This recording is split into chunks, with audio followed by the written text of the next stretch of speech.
আসসালামু আলাইকুম মিস। ওয়ালাইকুম আসসালাম। কেমন আছো তোমরা? মিস আলহামদুলিল্লাহ ভালো আছি, আপনি কেমন আছেন? আলহামদুলিল্লাহ।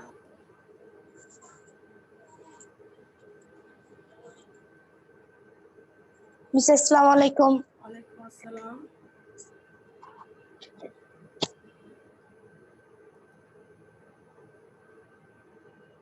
আমরা গত ক্লাসে কি পড়েছি মনে আছে তোমাদের? মেয়েরা, তোমাদের মনে আছে আমরা কোন পর্যন্ত পড়েছিলাম গত ক্লাসে? অধ্যায় 3-এর। আসসালামু আলাইকুম মিস। ওয়ালাইকুম আসসালাম। তোমাদের মধ্যে কেউ বলতে পারবে আমরা গত ক্লাসে কোন পর্যন্ত পড়েছিলাম? অধ্যায় 3-এর।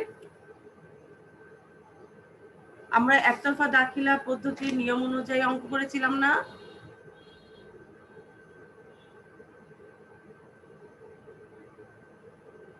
শুনতে পাচ্ছ কথা?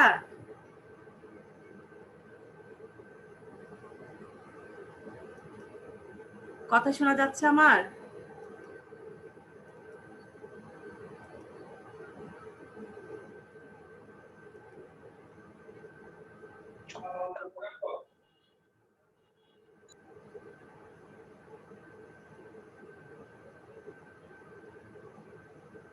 আফিয়া, কথা শুনতে পাচ্ছ? মিস গত ক্লাসে রিডিং করিয়েছিলেন, আরেকটা কাজ ছিল বক্সে যে কি জানি একজনের, সে কাজটা সলভ করিয়েছিলেন। সমাপনী আমরা কি করেছিলাম? একতরফা দাখিলা পদ্ধতি অনুযায়ী যে অঙ্কগুলো সেটা করানো হয়েছিল, তাই না? জি মিস। মনে হয়েছে?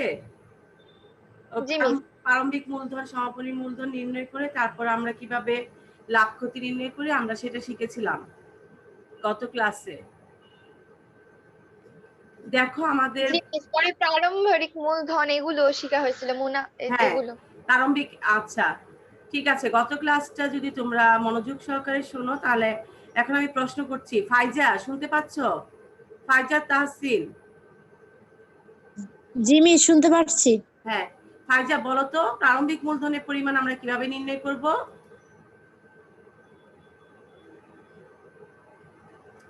প্রারম্ভিক মূলধন, আচ্ছা ফাইজা না বলতে পারলে অন্য যে কেউ, তোমাদের মধ্যে যে কেউ উত্তর দিতে পারবে।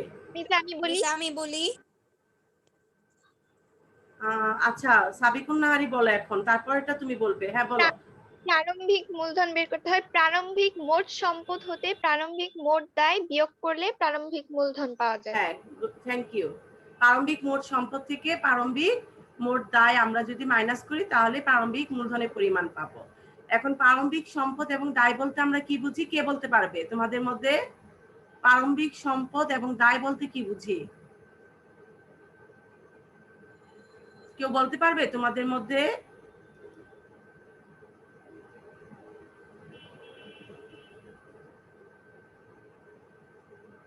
প্রারম্ভিক সম্পদ ও দায় কি বছরের শুরুতে, প্রতিষ্ঠানের বছরের শুরুতে যে সম্পদ এবং দায় নিয়ে আমরা শুরু করি কাজ, সেটি হচ্ছে প্রারম্ভিক।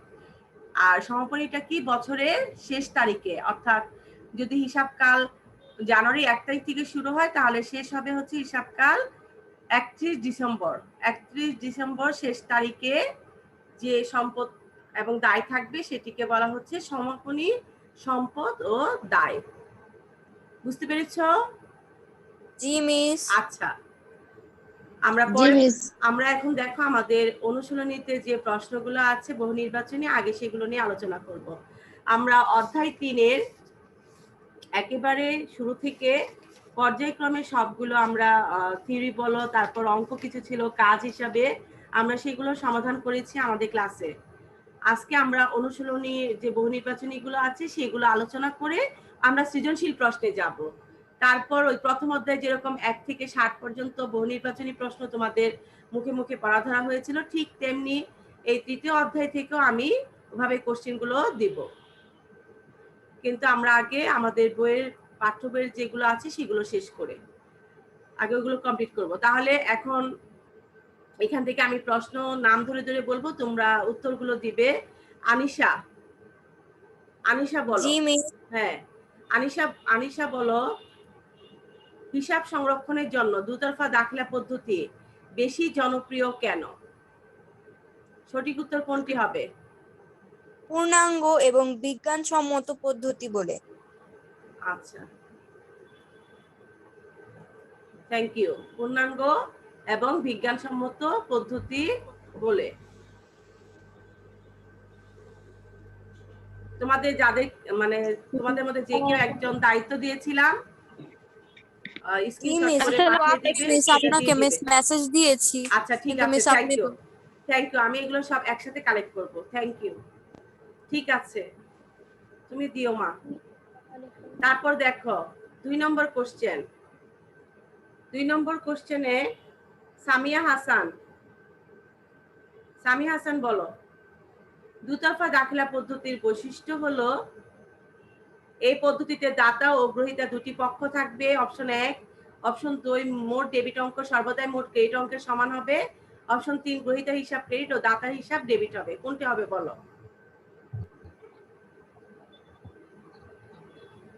সঠিক উত্তর কোনটি?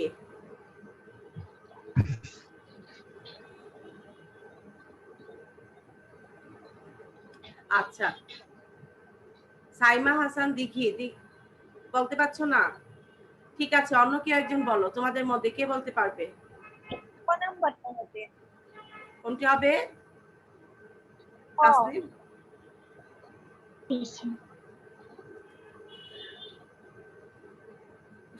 আমি শুনতে পাচ্ছি না, সরি, সুন্দর করে বলো।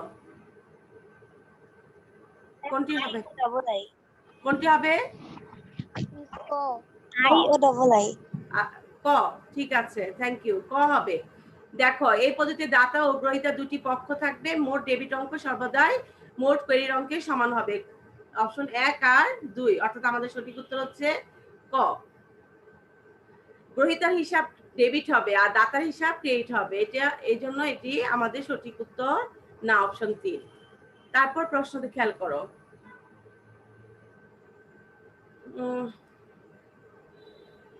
মিস অনেকে জয়েন হওয়ার জন্য বলতেছে, একটু জয়েন দিয়ে দেন তো। আচ্ছা, হ্যাঁ আমি এডমিট করেছি যারা আছে।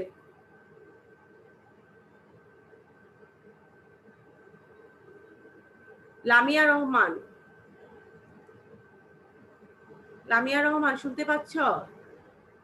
জি মিস। হ্যাঁ পড়ো, প্রশ্নটা পড়ো, উদ্দীপকটি। জানুয়ারির 2017 তারিখে রুমা ট্রেডার্সের মোট সম্পদ ও মোট দায়ের পরিমাণ ছিল যথাক্রমে 1,80,000 হ্যাঁ বলো। ও 75,000 টাকা। বোঝা যাচ্ছে না। হ্যাঁ, মোট দায়ের পরিমাণ ছিল 31 যথাক্রমে 1,80,000 ও 75,000 টাকা। হ্যাঁ তারপর বলো। 31 ডিসেম্বর 2017 তারিখে আচ্ছা একটু বলে নেই, নগদ তোমরা সবাই ক্যালকুলেটর নিয়ে বসেছো তো? খাতা কলম ক্যালকুলেটর? মেয়েরা জি মিস। ক্লাস করতে বসে সামনে রেখেছো তো খাতা কলম ক্যালকুলেটর? ঠিক আছে, তোমাদের মধ্যে যারা এখানে দেখতে পাচ্ছ স্লাইডটি, অঙ্কের সমাধান করে দেখবো কে আগে দ্রুত উত্তর দিতে পারো। এখন বলো, বলো যে পড়ছিলে বলো তো। নগদ 80,000 টাকা, মজুদ পণ্য 34,000 টাকা, দোকানদার 96,000 টাকা, আসবাবপত্র দেনাদার, 40,000 টাকা, দেনাদার 96,000 টাকা। হ্যাঁ তারপর বলো। পাওনাদার 45,000 টাকা, ব্যাংক ঋণ 50,000 টাকা, বছরের মাঝামাঝি মালিক অতিরিক্ত আনয়ন করেন 60,000 টাকা এবং ব্যবসা হতে মালিক নগদ উত্তোলন করেন 35,000 টাকা। আচ্ছা থ্যাংক ইউ। মেয়েরা খেয়াল করো, 1 জানুয়ারি 2017 তারিখে, তার মানে এটা হচ্ছে আমাদের প্রারম্ভিক, বছরের শুরুতে, এই জন্য এটা হচ্ছে আমাদের প্রারম্ভিক। এখানে দেখো প্রারম্ভিক সম্পদের পরিমাণ দেওয়া আছে 1,80,000 টাকা এবং প্রারম্ভিক দায়ের পরিমাণ দেওয়া আছে 75,000 টাকা। এখানে তোমাকে প্রশ্ন বলেছে ব্যবসায়ের প্রারম্ভিক মূলধনের পরিমাণ নির্ণয় করো, তাহলে আমাদের অ্যানসার হবে ক, 1,05,000 টাকা। কিভাবে হবে বলো? মিস এটা হচ্ছে একটা সূত্র ছিল একটু আগে মিস হ্যাঁ। যেটা বললাম, প্রারম্ভিক মূলধন বের করা প্রারম্ভিক মোট সম্পদ মাইনাস প্রারম্ভিক মোট দায়। হ্যাঁ, তাহলে প্রারম্ভিক মোট সম্পদ আমাদের কত আছে? 1,80,000 টাকা মাইনাস আমাদের কত? 75,000 দায় টাকা। আছে হচ্ছে 75,000 টাকা। হ্যাঁ, তাহলে আমাদের উত্তর এটা ইকুয়াল করলে 1,05,000 টাকা। হ্যাঁ, অসংখ্য ধন্যবাদ। ঠিক আছে, তারপর দেখো সমাপনী দায়ের পরিমাণ কত। মেয়েরা খেয়াল করো, 31 ডিসেম্বর 2017 তারিখে মানে বছরের শেষ তারিখে দেখো নগদ 80,000 টাকা এটা সম্পদ, মজুদ পণ্য 34,000 টাকা সম্পদ, দেনাদার 96,000 টাকা সম্পদ, আসবাবপত্র 40,000 টাকা এটাও সম্পদ, পাওনাদার 45,000 টাকা এটি হচ্ছে আমাদের দায়, সমাপনী দায়। ব্যাংক ঋণ দেখো 50,000 টাকা, এটি হচ্ছে আমাদের সমাপনী দায়। বছরের মাঝামাঝি মালিক অতিরিক্ত মূলধন অতিরিক্ত আনয়ন করেন, অর্থাৎ এটা হচ্ছে অতিরিক্ত মূলধন 60,000 টাকা, আর ব্যবসা হতে মালিক নগদ উত্তোলন করেছেন 35,000 টাকা। এখন তোমার 4 নম্বর কোশ্চেন, সমাপনী দায়ের পরিমাণ কত? সঠিক উত্তর কোনটি হবে? সমাপনী দায়ের পরিমাণ কত? মিস 95,000 টাকা। 95,000 টাকা। আফিয়া ধন্যবাদ। কিভাবে পেরেছো বলো তো মা? মিস এখানে পাওনাদারও আমার দায় এবং ব্যাংক ঋণও দায়, তুমি সে দুটো প্লাস করে মোট দায়ের পরিমাণ হ্যাঁ, 95,000 অসংখ্য টাকা। ধন্যবাদ, ঠিক বলেছ। আমাদের সমাপনী দায়ের পরিমাণ দেখো 45,000 টাকা পাওনাদার এবং ব্যাংক ঋণ আছে 50,000 টাকা, দুটি যোগ করে আমরা পেলাম 95,000 টাকা। এখন আসো 5 নাম্বার কোশ্চেন, 2017 সালে মুনাফার পরিমাণ কত? আচ্ছা, আগে মুনাফার পরিমাণের বলার আগে আমি আগে প্রশ্ন করি তোমাদের মধ্যে একজনকে, সেটা হচ্ছে আনিশা জামান। জি মিস। আনিশা জামান, বলো তো লাভ বা ক্ষতির পরিমাণ নির্ণয়ের জন্য সূত্রটি কি? সমাপনী মূলধন প্লাস উত্তোলন মাইনাস প্রারম্ভিক মূলধন প্লাস অতিরিক্ত মূলধন। হ্যাঁ, প্রারম্ভিক মূলধন প্লাস অতিরিক্ত মূলধন, এটি যোগ করবো আমরা একসাথে, আর সমাপনী মূলধন আর কি উত্তোলন, এই দুটি যোগ করবো। এটি থেকে ওটি মাইনাস করলে আমরা যদি আমাদের মনে রাখবে যদি প্লাস হয় তাহলে লাভ হবে, আর যখন মাইনাস হবে তাহলে কি হবে? ক্ষতি হবে। ঠিক আছে, তাহলে এখন এখানে সঠিক উত্তর কোনটি হবে?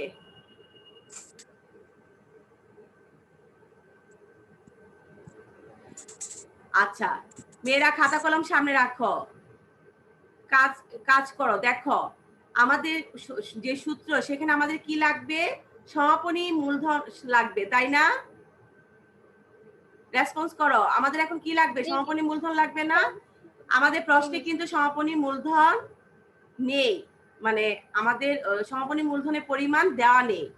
আমরা প্রারম্ভিক মূলধনের পরিমাণ 3 নাম্বার কোশ্চেন থেকে পেয়ে গেছি 1,05,000 টাকা। তাহলে সমাপনী মূলধনের পরিমাণ আমরা এখন নির্ণয় করব। আমরা সমাপনী দায়ের পরিমাণও পেয়েছি 95,000 টাকা। এখন আমরা যদি সমাপনী সম্পদটা বের করি তাহলে সমাপনী সম্পদ থেকে সমাপনী দায়টা মাইনাস করলে আমরা সমাপনী মূলধন পেয়ে যাব। তাহলে আমাদের সমাপনী সম্পদের পরিমাণ খেয়াল করো, নগদ হচ্ছে 80,000 টাকা, যোগ মজুদ পণ্য হচ্ছে 34,000 টাকা, যোগ দেনাদার হচ্ছে 96,000 টাকা, যোগ হচ্ছে আসবাবপত্র 40,000 টাকা।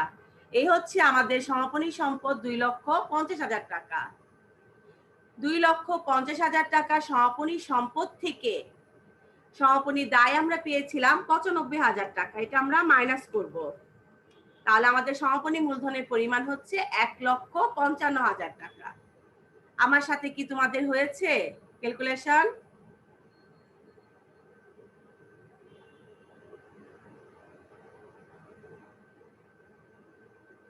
তোমরা কি করছো কাজটি মেয়েরা? জি মিস। কত আসছে সমাপনী মূলধন? মিস 1,95,000 টাকা। না না, সমাপনী মূলধন কত হবে? 1,55,000 টাকা সমাপনী মূলধন।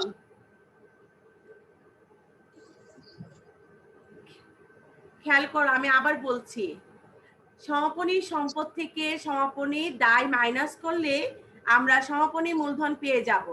তাহলে আমাদের প্রশ্নে সমাপনী সম্পদের পরিমাণ কত? দেখো, নগদ 80,000 টাকা, মজুদ পণ্য 34,000 টাকা, দেনাদার 96,000 টাকা, আসবাবপত্র 40,000 টাকা। এই চারটি আমরা যোগ করব, যোগ করে কত আসছে বলো? সমাপনী সম্পদের পরিমাণ কত আসছে? 2,50,000 টাকা। 2,50,000 টাকা। হ্যাঁ, ভেরি গুড। সমাপনী সম্পদের পরিমাণ আসছে 2,50,000 টাকা। তাহলে 2,50,000 টাকা থেকে আমরা সমাপনী দায়ের পরিমাণ 4 নাম্বার কোশ্চেনে পেয়ে গেছি 95,000 টাকা। তাহলে 95,000 টাকা মাইনাস করো, মাইনাস করলে 1,55,000 টাকা। 1,55,000 টাকা। এটি হচ্ছে আমাদের সমাপনী মূলধন। ক্লিয়ার? সবাই এটুকু বুঝতে পেরেছ? জি মিস। হ্যাঁ, জি মিস। আচ্ছা, ধন্যবাদ তোমাদেরকে। সমাপনী মূলধন দেখো 1,55,000 টাকা। সূত্রে যদি সমাপনী মূলধন 1,55,000 টাকার সাথে আমরা কি করব বলো তো? উত্তোলন। দেখো আমাদের প্রশ্নে উত্তোলন দেওয়া আছে কত? 35,000 টাকা। পেয়েছো উত্তোলন? ব্যবসা হতে মালিক নগদ উত্তোলন করেন 35,000 টাকা। পেয়েছো? জি মিস। তাহলে সমাপনী মূলধনের সাথে উত্তোলন 35,000 টাকা যোগ করলে কত আসছে?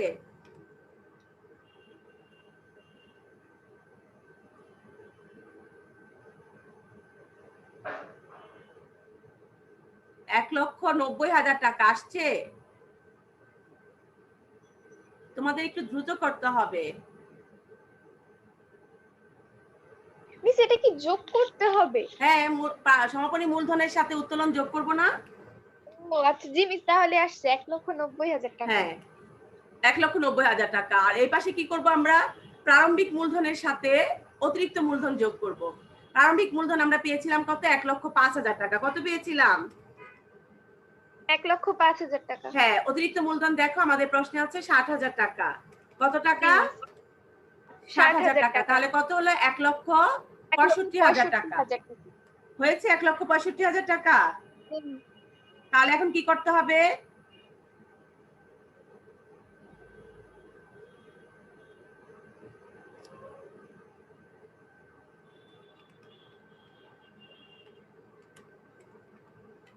$1,90,000 টাকা থেকে 1,65,000 টাকা কি করবে জি এখন? মিস 25,000 টাকা আসছে।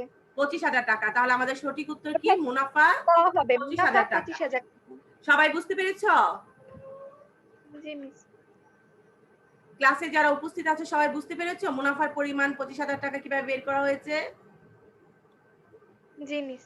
আচ্ছা, তোমাদের উপস্থিতি অনেক কম, 15 জন। প্রতিটি ক্লাসে কি তোমাদের উপস্থিতি এরকম?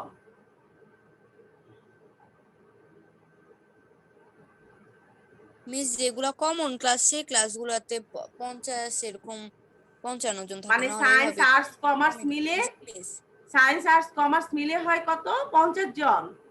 জি মিস। মিস যেগুলা কমন ক্লাসগুলা যেমন বাংলা, বুঝতে ইংলিশ, পেরেছি। ইংলিশে সবচেয়ে বেশি হয়, ইংলিশে মাঝে মাঝে 70 হয়ে যায়, 70 প্লাস। আচ্ছা আচ্ছা, ঠিক আর আছে, বাকি ক্লাসে এরকম কমই থাকে। কমই থাকে। জি মিস। আচ্ছা, তার মানে কি যদি একটা বিষয়ে উপস্থিতি বেশি থাকে, অন্য বিষয়গুলোতে উপস্থিতি কম থাকে, তার মানে তোমরা চাইলেই মানে উপস্থিত হতে পারো, কিন্তু তোমরা তাহলে ইচ্ছে করেই উপস্থিতি মানে তোমাদের উপস্থিতির সংখ্যা কম, এটাই ধরে নিব? নাকি ইংলিশটাকে অনেক গুরুত্ব দিচ্ছ, অন্যান্য বিষয়কে কম গুরুত্ব দিচ্ছ, নাকি অন্যান্য বিষয় অনেক ভালো পারো, ইংলিশে দুর্বল দেখে ইংলিশটাকে গুরুত্ব দিচ্ছ? মানে কি বুঝবো বুঝতে পারছি না। তবে ভালো ফলাফলের জন্য প্রত্যেকটা সাবজেক্টকে সমান গুরুত্ব দিতে হবে, এ হচ্ছে কথা। ঠিক আছে, উপস্থিতি অনেক কম, এভাবে যদি উপস্থিতি কম থাকে তোমরা নিজেরাই পিছিয়ে যাবে। আর যারা ক্লাসে উপস্থিত হয়েছে আমার পক্ষ থেকে তোমাদেরকে অসংখ্য ধন্যবাদ। ঠিক আছে, দেখো আমরা পরের প্রশ্নে যাই। একতরফা দাখিলা পদ্ধতিতে সাধারণত কোন শ্রেণীর হিসাব সংরক্ষণ করা হয়? প্রশ্ন বলবে ফাইজা, ফাইজা তাহসিন। সঠিক উত্তর কোনটি? ফাইজা শুনতে পাচ্ছ?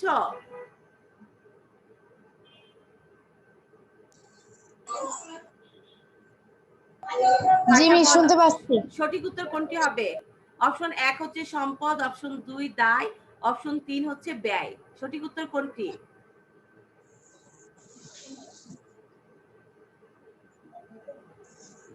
একতরফা দাখিলা পদ্ধতিতে সাধারণত কোন শ্রেণীর হিসাব করা হয় 2 আর 3। 2 আর 3? ম্যাডাম ক হবে। ক হবে। হ্যাঁ, খেয়াল করো, এটা ক হবে, সম্পদ দায়। আমরা পড়েছি মেন বইয়ে, আমরা যখন গত ক্লাসে পড়েছিলাম একতরফা দাখিলা পদ্ধতি সম্পর্কে যখন জেনেছিলাম, তখন বলা হয়েছিল যে পাঠ্য বইয়ের পৃষ্ঠা তোমরা দেখতে পারো 31, এখানে নিচে একেবারে লেখা আছে এই পদ্ধতিতে কি যে সম্পদ ও দায়ের হিসাব সংরক্ষণ করা হলেও আয় ও ব্যয় হিসাবগুলো সংরক্ষণে গুরুত্ব দেওয়া হয় না। তার মানে এখানে আয় ব্যয় তেমন গুরুত্ব দেওয়া হয় না, সম্পদ দায় এটি হবে 1-2। সাধারণত, যেহেতু সাধারণত কথাটা বলা হয়েছে এই জন্য আমাদের সঠিক উত্তর হবে সম্পদ ও দায়। ঠিক আছে, তারপরে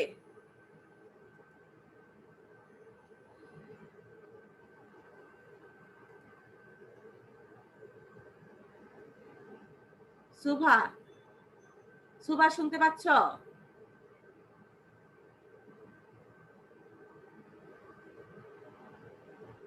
সুভা সিদ্দিকা শুনতে পাচ্ছ? জি মিস। হ্যাঁ, প্রশ্নটা বড়। কবি অ্যান্ড ছবি ট্রেডার্স দুতরফা দাখিলা পদ্ধতি অনুসারে যথাযথভাবে প্রতিটি হিসাবের বই সংরক্ষণ করে থাকেন।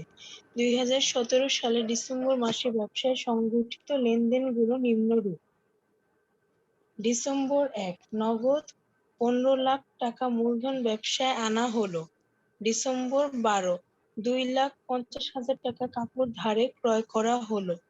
ডিসেম্বর 23, নগদ 60,000 টাকা আসবাবপত্র ক্রয় করা হলো। ডিসেম্বর 24, ম্যানেজার শাকিলাকে বেতন প্রদান করা হলো 48,000 টাকা। ভাউচার নং 102। ডিসেম্বর 30, নগদে কমিশন প্রাপ্তি 8,500 টাকা। ডিসেম্বর 31, 5% ভাট্টায় চেক দ্বারা পণ্য ক্রয় 1,20,000 টাকা। ক. ডিসেম্বর মাসে মোট কত টাকার পণ্য ক্রয় করা হয়েছে? খ. কবি অ্যান্ড ছবি ট্রেডার্স এর উপর্যুক্ত লেনদেনের ডেবিট ও ক্রেডিট নির্ণয় করো। গ. কবি অ্যান্ড ছবি ট্রেডার্স এর 24 ডিসেম্বর তারিখে লেনদেন অবলম্বনে একটি ভাউচার প্রস্তুত করো। আচ্ছা, তোমাকে ধন্যবাদ। তাহলে দেখো আমাদের প্রশ্নে কি চেয়েছে, ডিসেম্বর মাসে মোট কত টাকার পণ্য ক্রয় করা হয়েছে। মেয়েরা খেয়াল করো, মানে এটা মনে রাখার চেষ্টা করবে, সেটা হচ্ছে যেটা আমরা বিক্রয়ের উদ্দেশ্যে কিনবো, ক্রয় করব, সেটি ক্রয় হিসাবে বিবেচনা হবে। যেটি আমি আবারও বলছি, যেটি আমরা বিক্রয়ের উদ্দেশ্যে ক্রয় করব সেটি ক্রয় হিসেবে বিবেচনা করা হবে। যেরকম আসবাবপত্র, যদি প্রতিষ্ঠানটি আসবাবপত্রের প্রতিষ্ঠান হয়, ধরো ফার্নিচারের দোকান হয়, তাহলে যদি আমি ফার্নিচার কিনি তারপর বিক্রি করি, তাহলে সেই ক্ষেত্রে ফার্নিচারটা হচ্ছে আমার পণ্য, সেই ক্ষেত্রে সেটা ক্রয় হিসেবে বিবেচনা করা হবে। কিন্তু আমার প্রতিষ্ঠানটা যদি হয় অন্য কোনো পণ্য, ধরো টেলিভিশন কিংবা টেলিভিশন মানে মেশিনারির যদি পণ্য হয়, সেই ক্ষেত্রে যদি আমি কোনো বসার জন্য চেয়ার কিংবা টেবিল কেনা হয়, তখন সেটি আসবাবপত্র হিসাবে গণ্য হবে। তখন আমার ওই প্রতিষ্ঠানটি হবে ধরো মেশিনারিজ প্রতিষ্ঠান, যেরকম ফ্রিজ, টিভি এগুলো বিক্রি করা হয়। কিন্তু যদি ফার্নিচারের প্রতিষ্ঠান হয়, তখন আবার ওই ফার্নিচারে যেগুলো কিনবো সেগুলো আবার ক্রয় হিসেবে বিবেচনা করা হবে, কারণ ওই ফার্নিচারগুলো আমি কিনে তারপর আবার বিক্রি করব। অর্থাৎ যে পণ্যটা বিক্রয়ের উদ্দেশ্যে কিনবো সেটি হচ্ছে ক্রয় হিসেবে বিবেচনা করা হবে। দেখো এখানে আমাদের ডিসেম্বর 1 তারিখে নগদ 15 লাখ টাকা মূলধন আনা হয়েছে, 2,50,000 টাকার কাপড় ক্রয়। ঠিক আছে, কাপড় হচ্ছে পণ্য এই প্রতিষ্ঠানের, ব্র্যাকেটে দেওয়া আছে, তার মানে এটি ক্রয় হিসেবে বিবেচনা করা হবে। আসবাবপত্র দেখো ক্রয় করা হয়েছে, তার মানে প্রতিষ্ঠানটি কাপড় বিক্রি করে, আর এখানে হচ্ছে আসবাবপত্র তার ব্যবহারের উদ্দেশ্যে, আসবাবপত্রগুলো যে মানে কাপড়গুলো যেখানে সাজিয়ে রাখবে সেটার জন্য আসবাবপত্র ধরো কেনা হয়েছে, এরকম আমরা এটি সম্পদ হিসেবে বিবেচনা করা হবে, এটি ক্রয় হিসেবে বিবেচনা করা হবে না, এটি হচ্ছে সম্পদ। এটা জাবেদাটা কি হবে, নগদে 60,000 টাকার আসবাবপত্র ক্রয় করা হলো। এটার দুটি পক্ষ, একটি হচ্ছে আসবাবপত্র আর একটি হচ্ছে নগদান হিসাব। আমরা এখান থেকে দুটি পক্ষ পেয়েছি, সম্পদ বৃদ্ধি পেয়েছে, এই জন্য আসবাবপত্র হিসাব কি হবে, ডেবিট হবে। নগদ টাকা দিয়ে কেনা হচ্ছে, সম্পদের পরিমাণ কমে গেছে, নগদান হিসাব কি হবে, ক্রেডিট হবে, এভাবে। আর এখানে দেখো লাস্টে একটা আছে 5% বাট্টায় চেক দ্বারা ক্রয় 1,20,000 টাকা। 5% বাট্টা, এটা হচ্ছে কারবারি বাট্টা। মেয়েরা তোমাদের সামনে তো খাতা কলম আছেই, তাই তো? আছে না? জি মিস। হ্যাঁ, লিখো। বাট্টা 2 ধরনের, একটু দ্রুত লিখো। বাট্টা 2 ধরনের, রোমান সংখ্যা 1 দিয়ে লিখো কারবারি বাট্টা, রোমান সংখ্যা 2 দিয়ে লিখো নগদ বাট্টা। লেখা হলে সাথে সাথে বলবে ম্যাডাম পরেরটা, এরকম বলবে। একটি হচ্ছে কারবারি বাট্টা, আরেকটি হচ্ছে মিস নগদ বাট্টা। আবার বলবেন? একটি কারবারি বাট্টা, অন্যটি নগদ বাট্টা।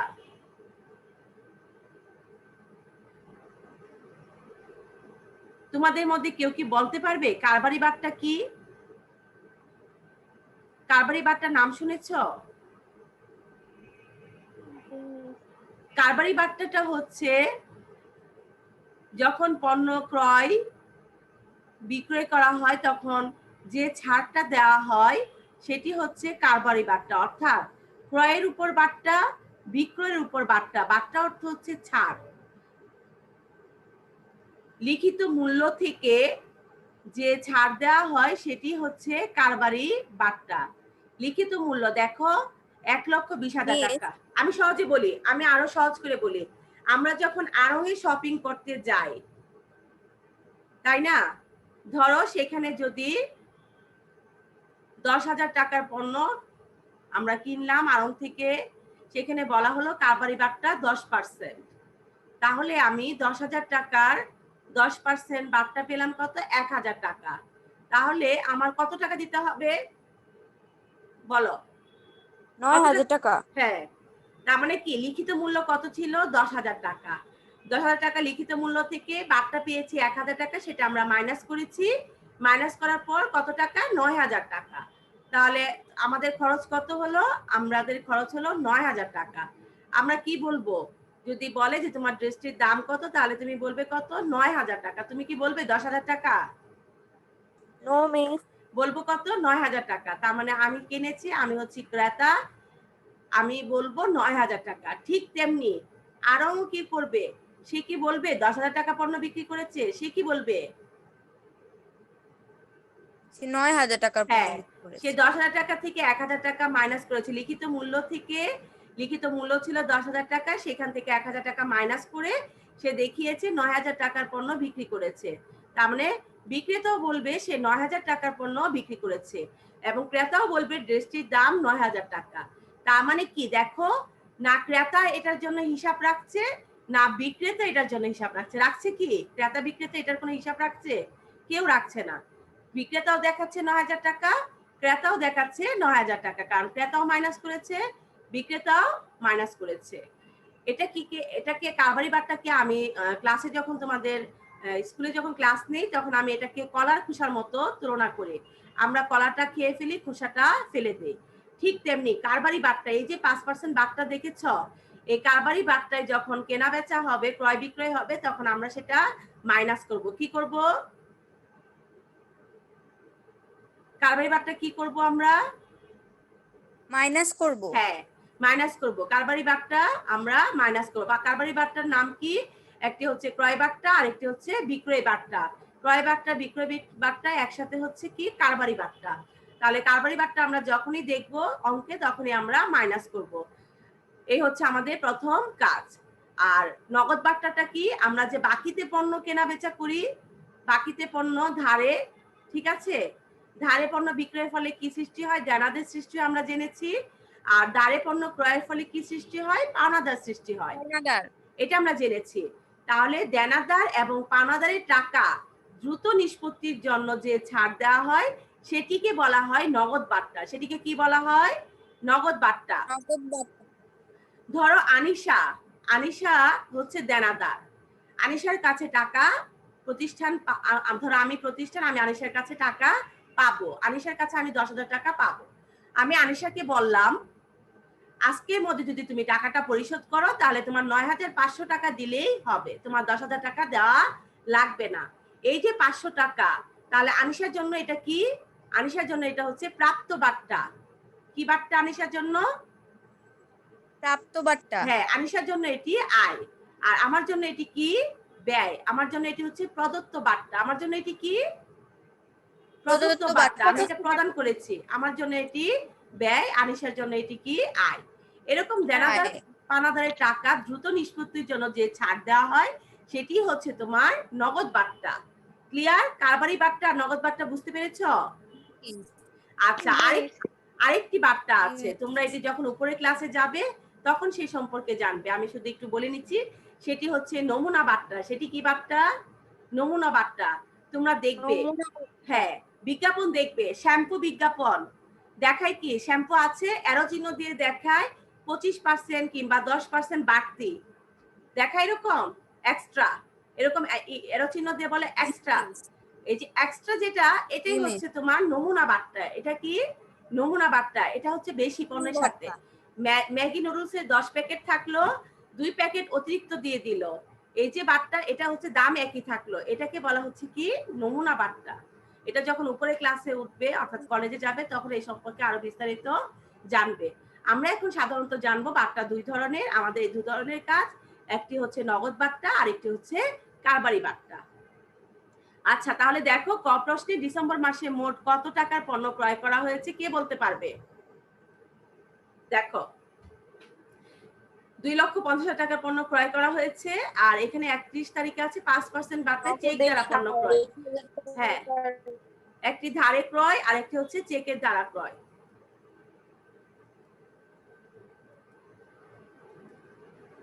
ডিসেম্বর মাসে মোট ক্রয়কৃত পণ্যের পরিমাণ দেখো 3,64,000 আসছে। হ্যাঁ দেখো কিভাবে আসছে, মেয়েরা খেয়াল করো।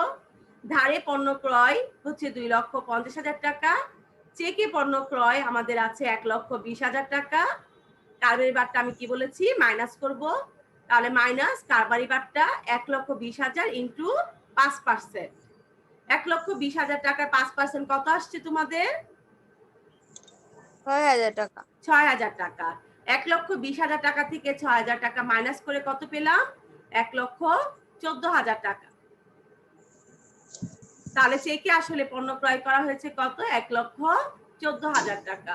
2,50,000 টাকা 1,14,000 টাকা যোগ করে আমরা পেলাম 3,64,000 টাকা। এই হচ্ছে আমাদের মোট ক্রয়কৃত পণ্যের পরিমাণ। আমরা উত্তর লিখব, ডিসেম্বর মাসে মোট ক্রয়কৃত পণ্যের পরিমাণ 3,64,000 টাকা। আমরা প্রত্যেকটা অঙ্কের কি করব, অঙ্ক সমাধান করার পর উত্তর লিখব। তাহলে বুঝতে পেরেছো এই কাজটি? জি মিস। আচ্ছা, তারপর দেখো খ প্রশ্নে কি বলেছে আমাদের। খ প্রশ্নে বলেছে কবি এন্ড ছবি ট্রেডার্স এ উপযুক্ত লেনদেনে ডেবিট ক্রেডিট নির্ণয় করো। খেয়াল করো, ডিসেম্বরের 1 তারিখে, আমি স্লাইডগুলো দেখাতে পাচ্ছি না, তোমরা বইটা এখন রাখো, আমি অঙ্কের সমাধানে যাব। সবার সামনে শুধু বইটি রাখো।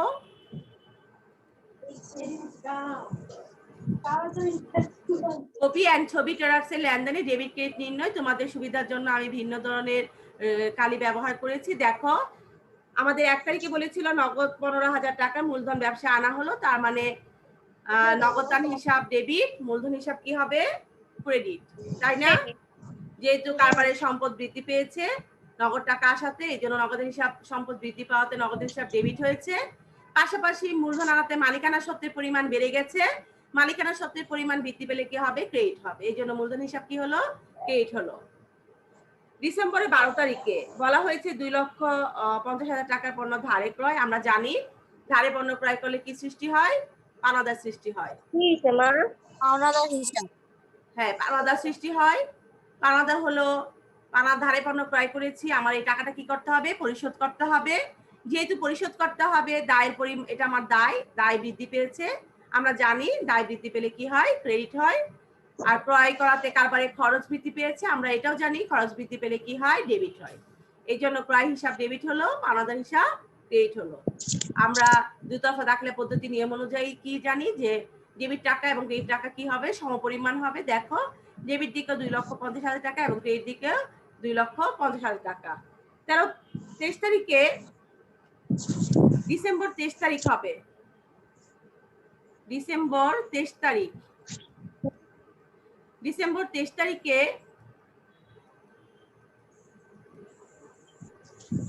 হচ্ছে তোমাদের নগদ 60,000 টাকা আসবাবপত্র ক্রয় করা হয়েছে। আমি এর আগে বলেছি আসবাবপত্র ক্রয় করাতে কি হলো? সম্পদ বৃদ্ধি পেয়েছে, যেন আসবাবপত্র হিসাব কি হবে? ডেবিট হবে। পাশাপাশি আসবাবপত্র ক্রয় করতে গিয়ে কারবার থেকে নগদ অর্থ চলে গেছে, অর্থাৎ সম্পদ হ্রাস পেয়েছে, এই জন্য নগদান হিসাব কি হলো? ক্রেডিট হলো। ডিসেম্বর 24 তারিখ ম্যানেজার শাকিলাকে বেতন প্রদান করা হলো 48,000 টাকা। তাহলে বেতন কারবারের জন্য খরচ বৃদ্ধি পেলে কি হয়? ডেবিট হয়, এই জন্য বেতন হিসাব ডেবিট।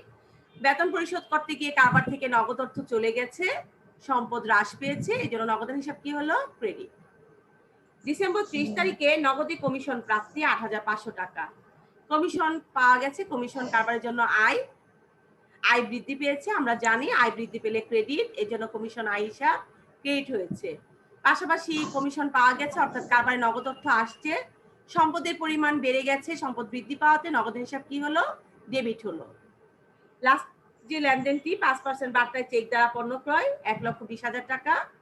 ডিসেম্বর 31 তারিখে ক্রয় হিসাব ডেবিট, যেহেতু চেকের মাধ্যমে হয়েছে তার মানে আমার ব্যাংকে টাকার পরিমাণ কমে গেছে অর্থাৎ সম্পদ হ্রাস পেয়েছে, এই জন্য ব্যাংক হিসাব কি হলো? ক্রেডিট হলো। আমরা টাকা পেয়েছি কত? ১,১৪,০০০ টাকা। আমরা জানি ১,২০,০০০ টাকা থেকে কারবারি বার্তা আমরা ৬,০০০ টাকা মাইনাস করেছি, মাইনাস করে আমরা পেয়েছি কত? ১,১৪,০০০ টাকা। আমার ক্রয় করতে গিয়ে আমার ১,১৪,০০০ টাকা খরচ হয়েছে, এই হচ্ছে ১,১৪,০০০ টাকা। তাসনিম মিউট করে রাখো। তাহলে দেখো আমাদের যে লেনদেনগুলো হয়েছে, তাহলে এই লেনদেনগুলো আমি এতক্ষণ বললাম, তোমরা কি বুঝতে পেরেছো?